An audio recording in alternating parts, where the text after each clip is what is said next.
For having me today. Very excited to talk to you about high intensity interval training and how we can use it to maximize metabolism. Some things we're going to cover today.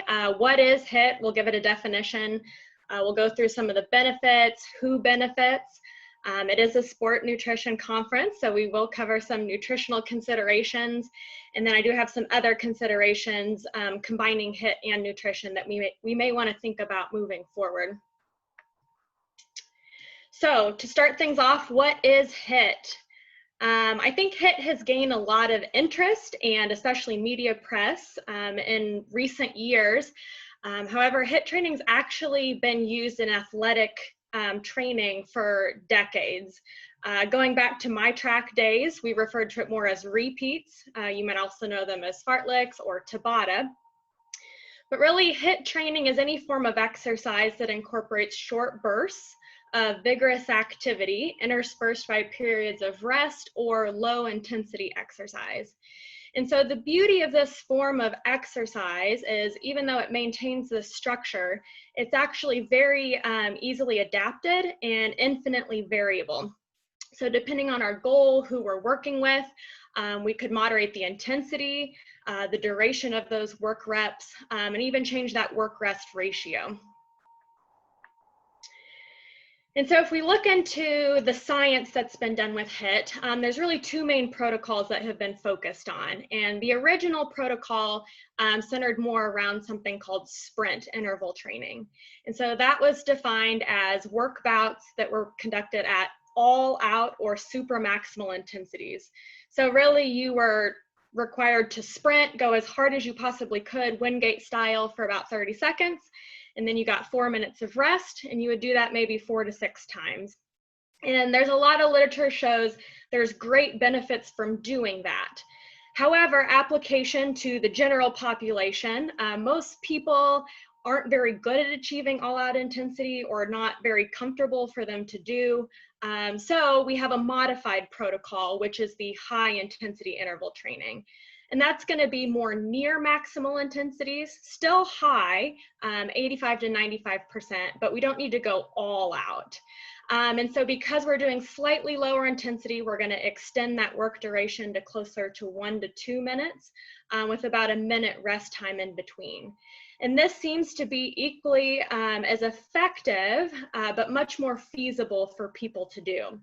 So moving forward through this presentation, when I talk about HIIT, this is the protocol that I'm usually referring to, specifically doing 10 sets of 1 minute at around 90% intensity, 1 minute rest. That's where a lot of research has been done. So really the draw, or what a lot of the research on HIIT training has focused on, is cardiorespiratory adaptation.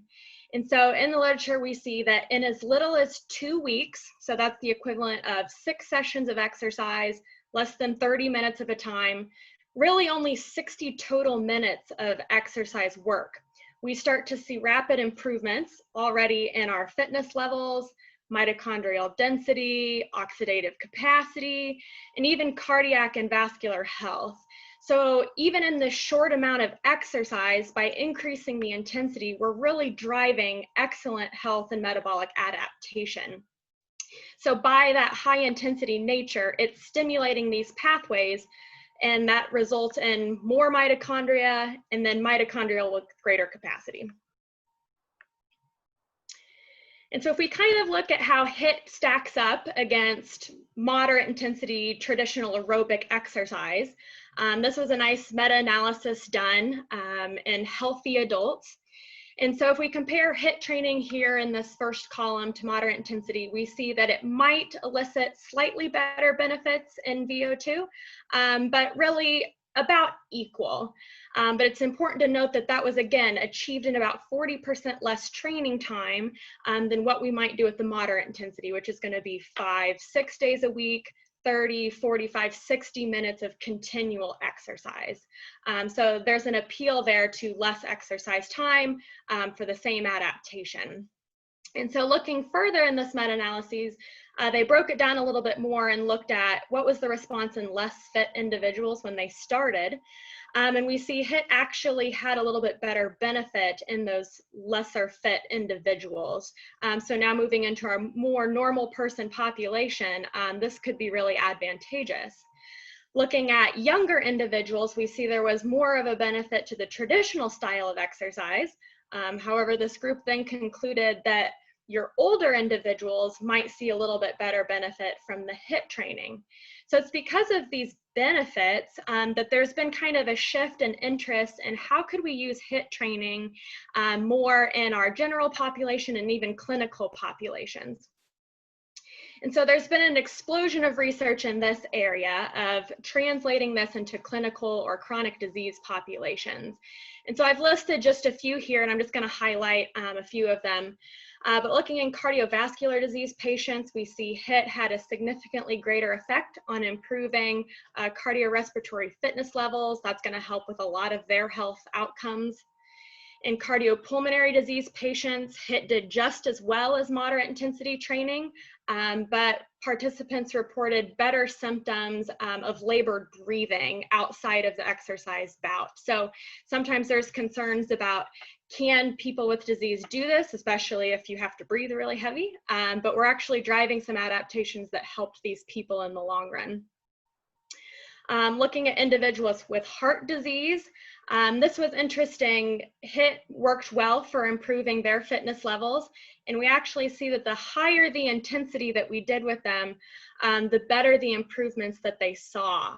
And so especially in this group, when maybe there's concerns about pushing the heart that hard, it was feasible for them to do, and they saw better benefits long term. Maybe not a surprise, but for this group, that's pretty significant. And then finally, a study I had the opportunity to be heavily involved with, we looked at HIIT training in individuals with knee osteoarthritis. And so in this group, a big barrier to exercise is knee pain. Some of you can maybe relate to that. And so initially there were a lot of reservations. They don't want to do exercise because it hurts. That results in a lot of them being overweight, obese, which exacerbates their problems. And so with this group, we did 2 days a week for 6 weeks. We actually had really great compliance. Once we got them on the bike, showed them that they could do it, 96% compliance from this group, and they improved their fitness levels. And we actually saw reduced pain and adverse function scores. So moving into their activities of daily living, it was helping them significantly there, maybe helping them be more active outside. And so I could go on and on and on. HIIT has tons and tons of benefits spanning across the body, and I feel like we're continually learning more about the mechanisms that drive these adaptations, how we can adapt it to different groups. But the key points I really like to drive home with people, first and foremost, it is a feasible form of exercise, not just for your athletic population. I think people a lot of times hear high intensity and think, I can't do high intensity, that's not for me. But as I just showed you, we can expand it, use it in lots of different populations. That high intensity is relative to the individual. So my 90% intensity may not be the same as your 90% intensity, but it's all relative to you, and we adapt quickly. So we're going to get some benefits no matter what. There might be some high initial reservations, perceived barriers, but again, if we can get people in, show them how it's done, walk them through it, there might need to be some modifications, change the modality, change the work-rest ratio, but really we can do it, minimal adverse events, and get those benefits. Second point, it's very time efficient. Again, we only need to do this 2-3 days a week to see these benefits. And again, for this average protocol of 1 minute on, 1 minute off, that's going to be less than 30 minutes a session. And so especially for, you know, the barrier to exercise being, I don't have time, it's a lot easier to convince people to just do less than 30 minutes of exercise twice a week than trying to convince them to do 6 days a week. We can obviously build up to that, but it's a good starting point. And then finally, we did see it's very effective. So compared to our moderate continuous exercise that we usually push, we see equal, even better benefits, especially in those who maybe aren't as fit. So now moving more into our nutritional considerations, we're specifically going to focus on performance here for a second.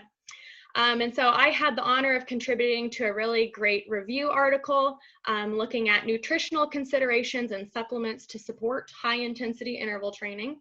And so I'm going to go through a number of these really fast. People before me talked a lot about these, but if you want to dig into it more, I will direct you to that review article. So really quick, creatine, that's a big popular one. We've talked about it multiple times today already. Lots of benefits, but the mechanism that might support high intensity exercise is going to be that increase in creatine phosphate, our immediate energy sources. And so if we look at creatine taken immediately before or around an exercise bout, our acute effects is we see increases in that high intensity capacity and maybe some increase in recovery between bouts. Now, the next question is, how does that translate long term? If I do this every time, do I see better benefits by supplementing with creatine? The answer is we might see some increases in training volume. There's some conflicting evidence, maybe some increases in ventilatory threshold, critical power, but right now the literature doesn't really show an increase or an extra benefit to adding creatine for improving VO2 or time trial performance. So the conclusion with creatine, it has great potential. I would recommend taking it anyway for a lot of other benefits. So we might recommend a loading dose of about 20 grams per day, followed by a maintenance dose of about 5 grams per day. All right, so moving to caffeine, we've talked about it as well. Its mechanism mainly going to work through reducing perceived pain, exertion, fatigue. Acutely, we see that combined with HIIT training might help increase total work, peak power, some muscular endurance. Carried out long term, didn't really seem to add any extra benefit to performance, might decrease some muscle damage. So similar to creatine, we're going to say it has potential. Always there's benefits to caffeine, won't deny that. So a dosing protocol of maybe 3 to 6 milligrams per kilogram, 45 to 60 minutes before your exercise if you want to give that a shot. All right, so next we have sodium bicarb. This isn't one that always gets discussed when we're talking about performance supplements, and that's kind of because it has a really specific mechanism, and that's to reduce metabolic acidosis. But with HIIT training, that's kind of a primary concern or something that happens.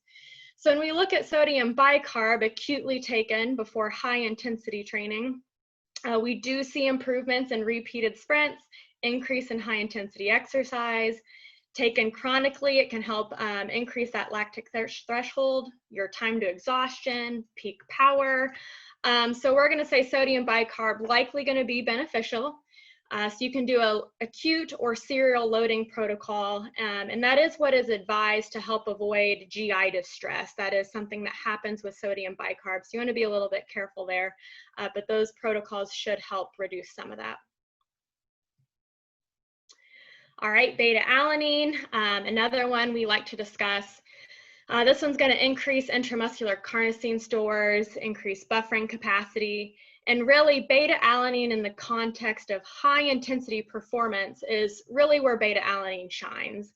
And so acutely, we're going to see improved high intensity exercise performance, especially in that 2 to 4 minute duration range. Beta-alanine really helps with that buffering capacity and improve that high intensity output. Chronically, helps with improving performance, not really clear benefits to ventilatory threshold or critical power. But overall, I would say beta-alanine likely going to be beneficial with your high intensity exercise. So maybe considering 3.2 to 6.4 grams taken daily. That is important, and building that up over time. All right, and then we have nitrate. So nitrate is, we tend to think of like our beet juice, maybe some pomegranate extract, things like that. Most of the literature has been on beet juice. And that's going to work through increasing blood flow to our working muscles, decreasing oxygen cost of exercise. And so taken acutely around high intensity performance, we do see some benefits in increasing that high intensity exercise, maybe some support of mitochondrial biogenesis, so positive things happening acutely. Long term, how does it translate?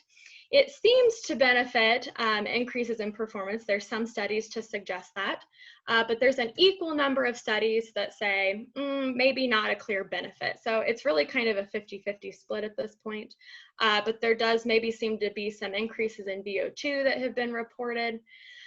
So there's some conflicting evidence with nitrate. It seems promising though. So dosing for that, about 8 to 13 millimoles of nitrate per day, taken about 2 to 2.5 hours before exercise. All right, so carbohydrate. I think very few people are going to argue that carbohydrate doesn't help performance.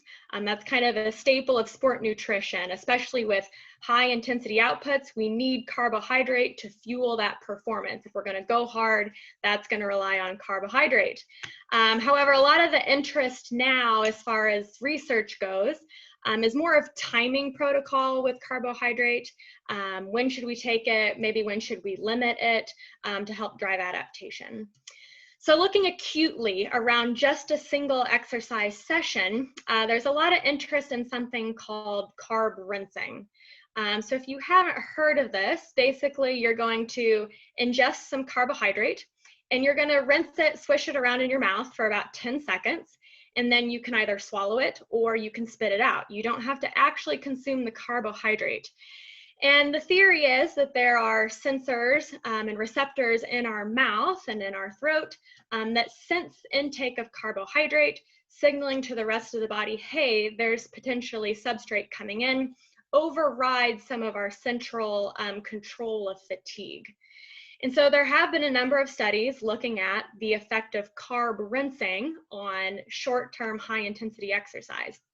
So just one interesting study that comes out of Australia with Louise Burke and John Hawley, we see that carb rinsing does improve cycling time trial performance, whether you're in a fed or a fasted state. So they compared both situations. Obviously here we're seeing greater benefits in a fasted state when we're glycogen, carbohydrate depleted. And what's interesting is by carb rinsing, we brought our performance output up to a similar level as if I was performing the exercise in a fed state. So that's pretty significant. If I do have to do the exercise fasted and it has to be high intensity, rinsing with some carbohydrate might help at least get me up to a normal level. What's even more interesting is in that fed state, carb rinsing kind of brought us to an optimal level of performance, took us a little bit above and beyond. So very interesting that there's benefits on both ends. This is also pretty impressive. A lot of times we don't recommend consuming carbohydrate for exercise less than 60 minutes. We should have good glycogen stores for that, but this does seem to be a good option in the short term. Finally, especially with high intensity exercise, some people don't like to exercise with food in their stomach, or they can't eat in very close proximity to fuel their exercise. So this could be a really good approach to help stimulate a little more adaptation, get a little more bang for your buck from your workout by reducing still that GI load.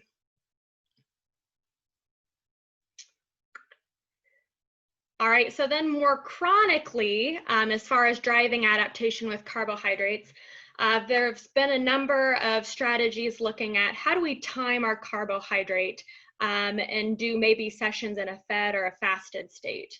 And so most of us are familiar with the train high approach. That's where we do our exercise in a nice fed, full glycogen loaded state.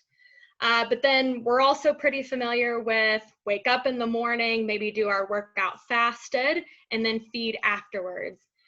But then there's some other strategies where we might do a morning session or an evening session in a well-fed state. And then immediately after that hard workout where we depleted glycogen and glucose stores, and we don't refeed carb after that. So then we go for this period of time, not in a refed state, come back either in the evening or that next morning, perform a lower intensity workout in a fasted low glycogen state. And the idea for doing all of this is that doing the exercise in a fed state helps us get the most intensity out of our workout. But by either not refeeding after or doing a lower intensity workout in a fasted low carb state, seems to really create a strong stimulus to drive metabolic, specifically mitochondrial adaptation. And so we see significant increases in mitochondrial adaptation, upregulation of substrate pathways associated with fat oxidation, all things that might help with performance long term. Now, there hasn't been a lot of research showing that it translates or plays out long term for really significantly enhancing performance, but it's also mostly been done in high level athletes. So if we want to maybe try to drive some adaptation, playing with some of these carbohydrate timing strategies could drive adaptation a little bit more. Now, it's interesting, during these fasted sessions or these fasted periods, consuming protein during this time did not seem to influence the upregulation of those pathways. So you didn't need to be completely fasted necessarily. So it's actually highly encouraged that individuals consume protein before, during, and after these time periods where they're going to withhold carbohydrate. And that was mostly to reduce muscle protein breakdown, promote muscle protein synthesis, and recovery. So looking at how protein might influence our high intensity performance, again, going to work mostly through maybe some recovery pathways. Acutely, no real effect on high intensity exercise, maybe some benefits to mitochondrial biogenesis. Chronically, however, doesn't really seem to pan out. We don't really see significant improvements relative to not taking protein on VO2, performance. So limited evidence on protein, and I will say the literature in this area is extremely sparse. There's not a lot at looking at protein for performance. Not really a surprise. We don't rely on protein a lot for energy. But for adaptation purposes, might be an interesting area to explore more. All right, so moving to some other nutritional considerations with HIIT training. Before I dive into those, I kind of want to take a step back for a second and just look at what are our adaptation responses to exercise in general. So when we think about exercise, we tend to place it on a spectrum. We think of, oh, I can do aerobic exercise or I can do resistance exercise. And we associate aerobic exercise, long, steady state type stuff, with mitochondrial adaptation, increases in VO2, cardiac output, mitochondrial biogenesis. Whereas resistance training, we associate with muscular adaptation, increases in protein synthesis, hypertrophy, strength, power. However, HIIT training, if we put it on this spectrum, falls somewhere between aerobic and resistance exercise. It's not long, steady state, but it's also not pumping iron necessarily. And so when we look at, well, what kind of adaptation does HIIT drive? A lot of the research has focused on these mitochondrial adaptations. Definitely strong benefits there, significant upregulation.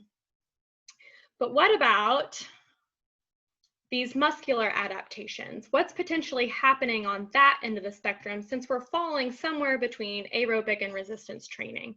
So this is an area that hasn't been super well explored, but I'll show you what has been done in this area. And so kind of my interest in this area stemmed from some early studies conducted at UNC when I was there with Abby Smith-Ryan.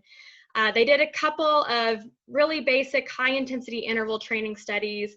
What were the effects of HIIT on body composition and cardiometabolic health outcomes in overweight obese adults? So really simple protocol, 3 weeks, 9 sessions of HIIT. What did they see? We saw decreases in body fat. However, if we looked at lean mass, we also saw some significant increases in lean body mass. This was not considered statistically significant. However, that does have some clinical significance for that amount of lean mass gain. And so digging into the literature, looking at other studies that looked at body comp responses to HIIT training, we saw this trend towards positive increases in lean body mass.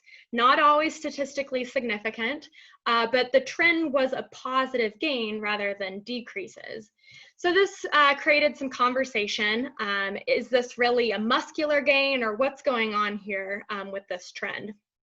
And so we dug in a little bit closer, and we decided to look specifically at changes in the vastus lateralis, a muscle in our leg that's highly involved with exercise. And what we saw is a 14% increase in muscle cross-sectional area in the vastus lateralis. And so this would really signify that maybe there is some muscular adaptation happening with HIIT training. And so if so, this is kind of an exciting finding. So thinking about the mechanism, what's maybe driving this with HIIT training, really just digging a little bit deeper, a nice study out of Stu Phillips' lab compared muscle protein synthesis stimulation between resistance training, aerobic training, and HIIT training. All right, so just after a single session of each of these, looking at mitochondrial synthesis rates, this is really interesting. We see HIIT is the only form of exercise that was still significantly uprating mitochondrial adaptation 24 hours post-exercise. So even aerobic exercise, which we associate with metabolic adaptation, it was already back to baseline levels at that 24-hour mark.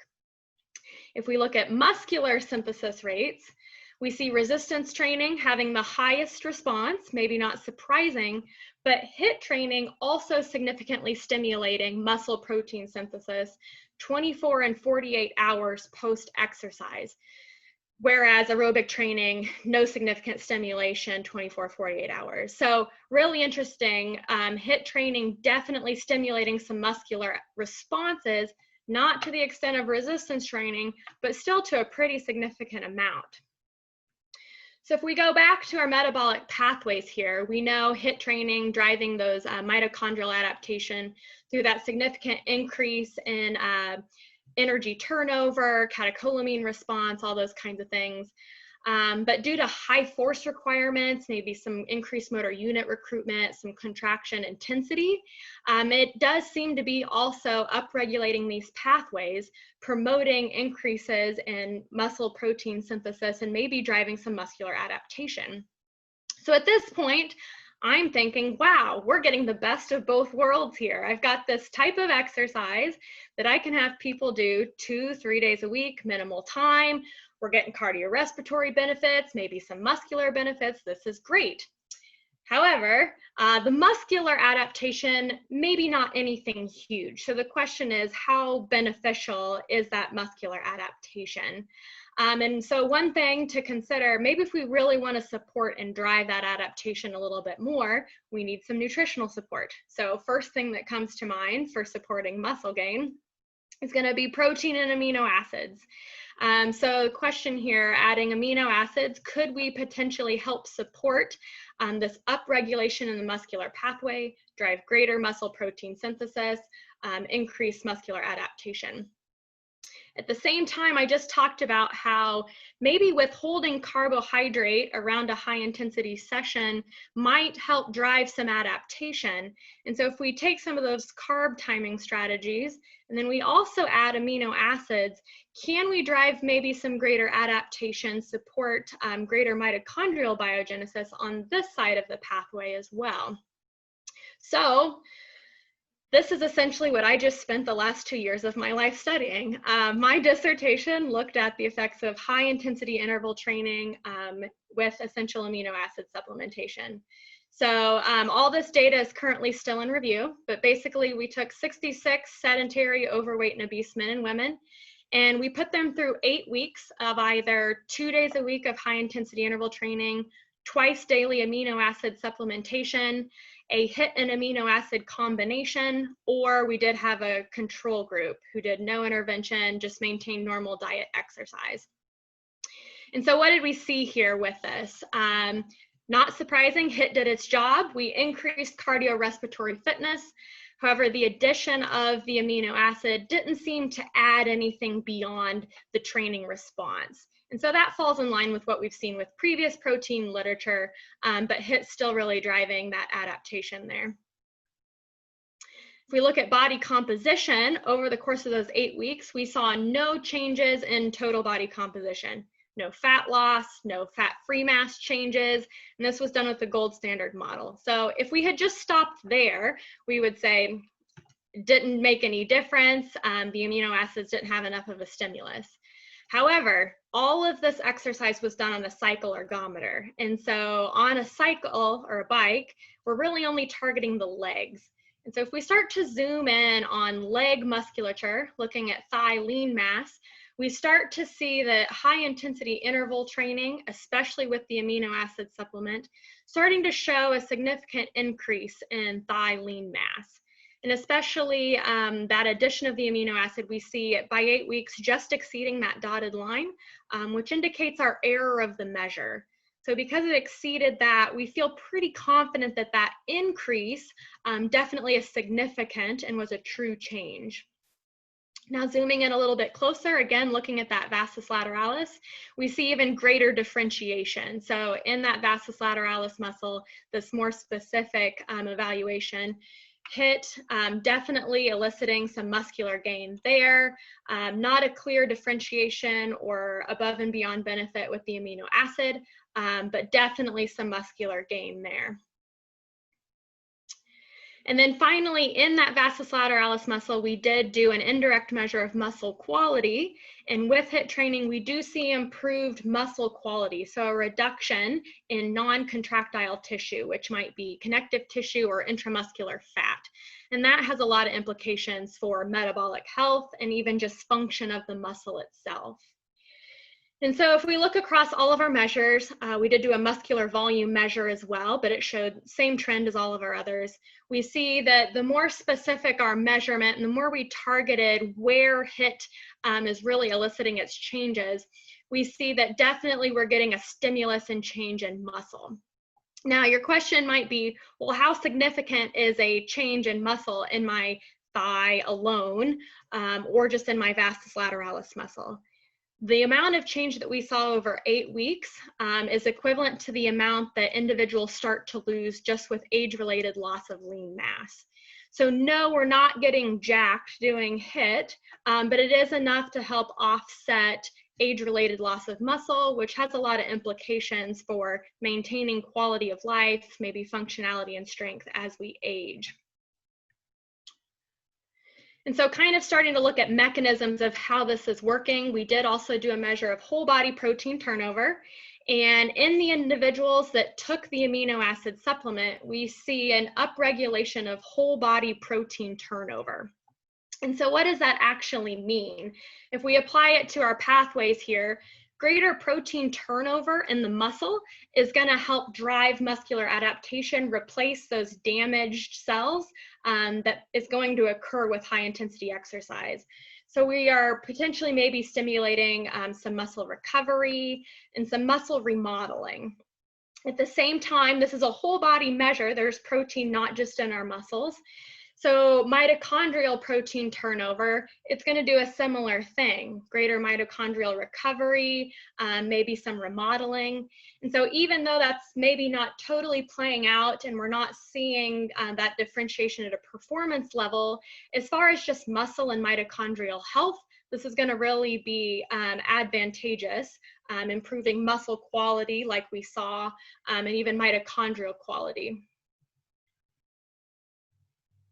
All right, so just some considerations moving forward based off of this study.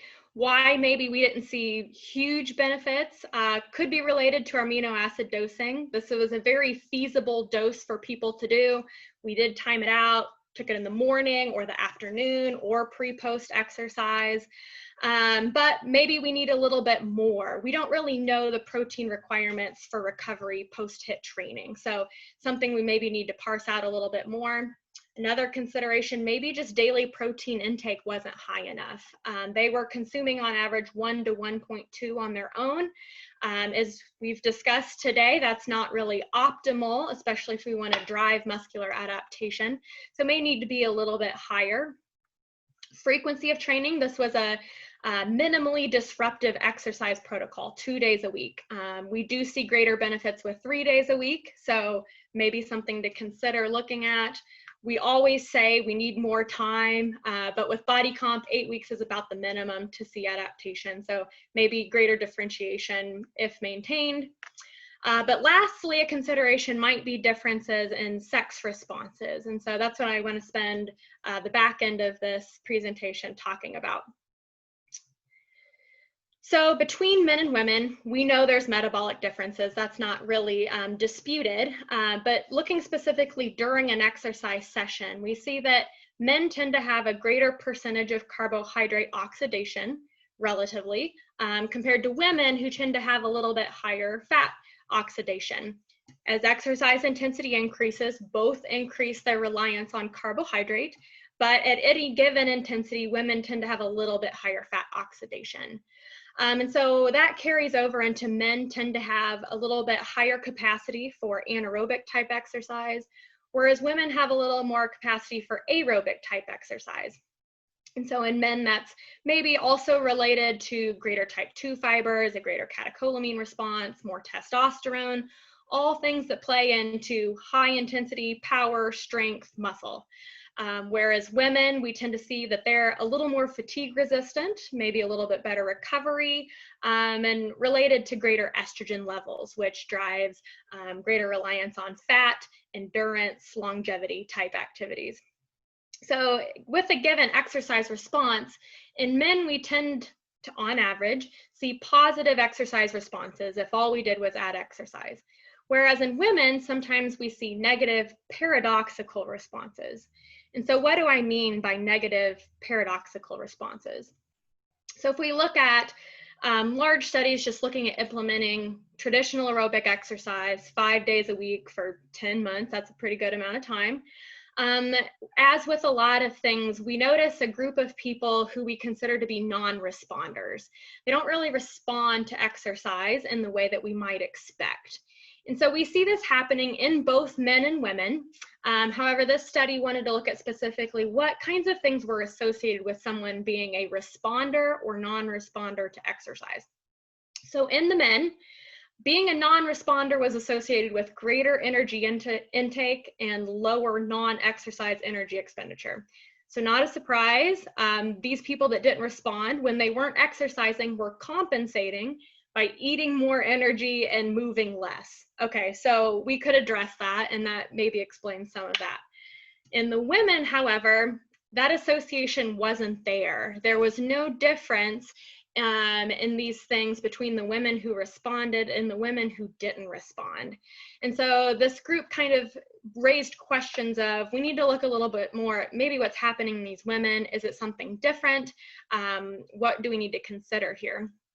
So looking specifically at a cohort of women doing a similar endurance exercise protocol, they found that 25% of their cohort actually gained body fat.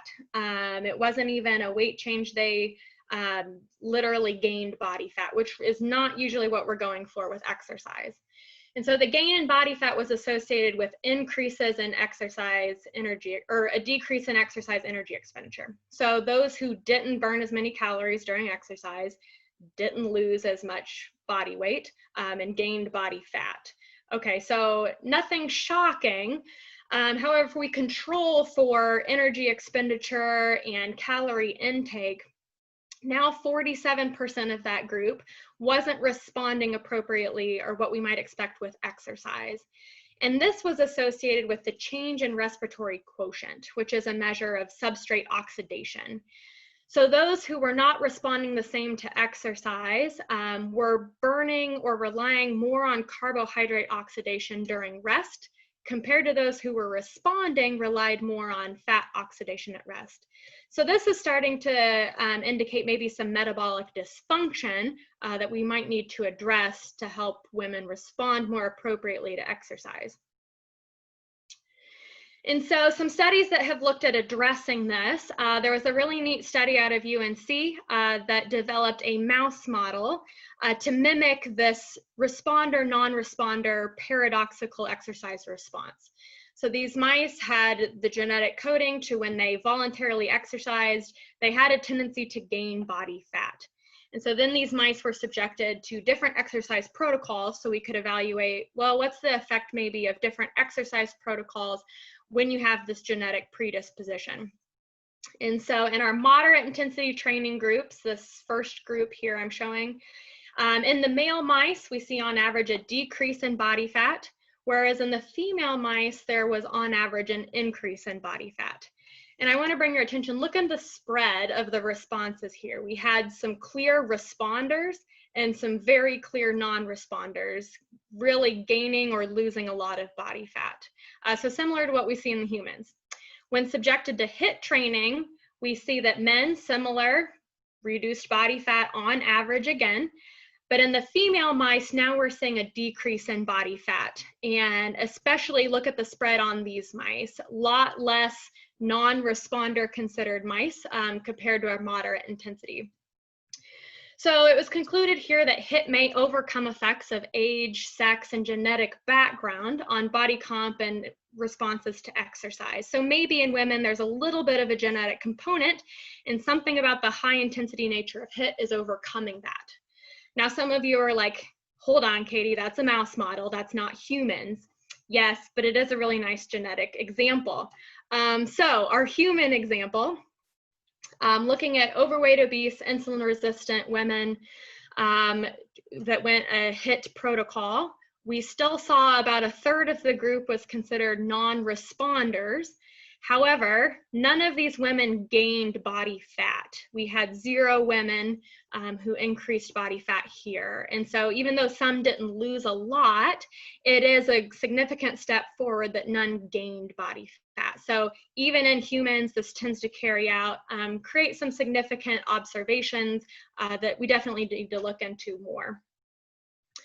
So looking at maybe how metabolism is influencing this, a study we did at UNC specifically looked at comparing post-exercise metabolism between aerobic, high-intensity, and high-intensity resistance training. And so what we see here in this first graph is post-exercise energy expenditure.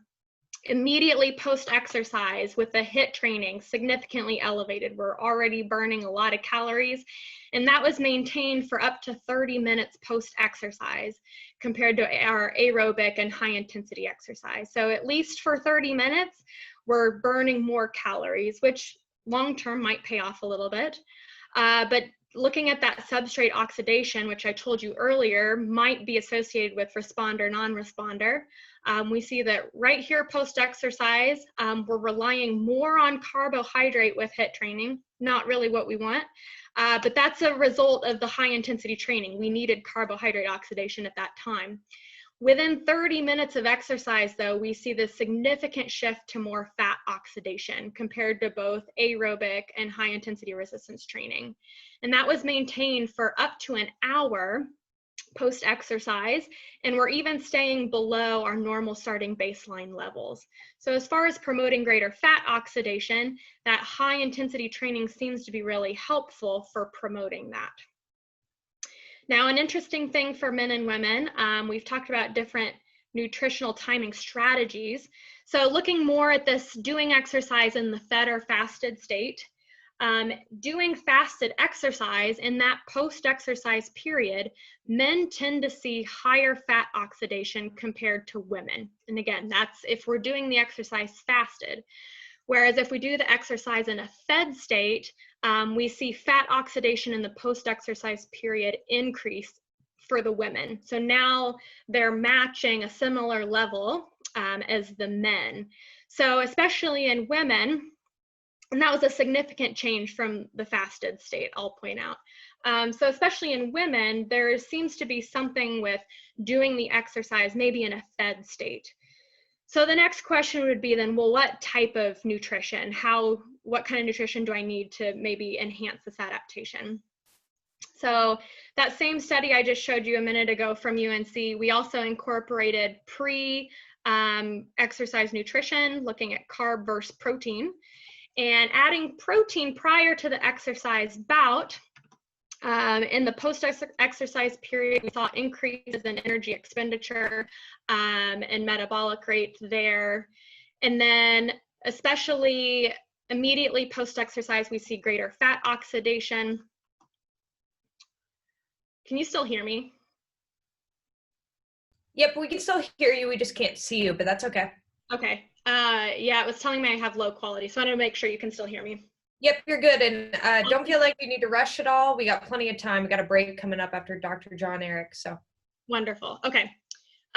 So immediately post-exercise, we see, again, elevations in carbohydrate reliance, but then greater fat oxidation extending up to 60 minutes post-exercise, enhanced by that protein intake. So considerably maybe taking protein before the HIIT training, maybe going to have an even better response when combined with that HIIT training as far as driving some metabolic advantage. All right, so then looking at how this carries out long term, so going back to my dissertation with the HIIT and the amino acids, we see that long term, there weren't really any major changes in resting metabolic rate, and this was the same for men and women. Maybe a little bit of an increase in the men here with HIIT training, but barely exceeding kind of our error of the measure here. So not any huge changes in resting metabolic rate. However, if we look at fat oxidation, we see this trend, HIIT training definitely driving some greater fat oxidation, especially in our women in the resting period. So carrying that to our responder, non-responder, this might help women be better at burning more fat in that resting period, maybe in the long term get better response from our exercise.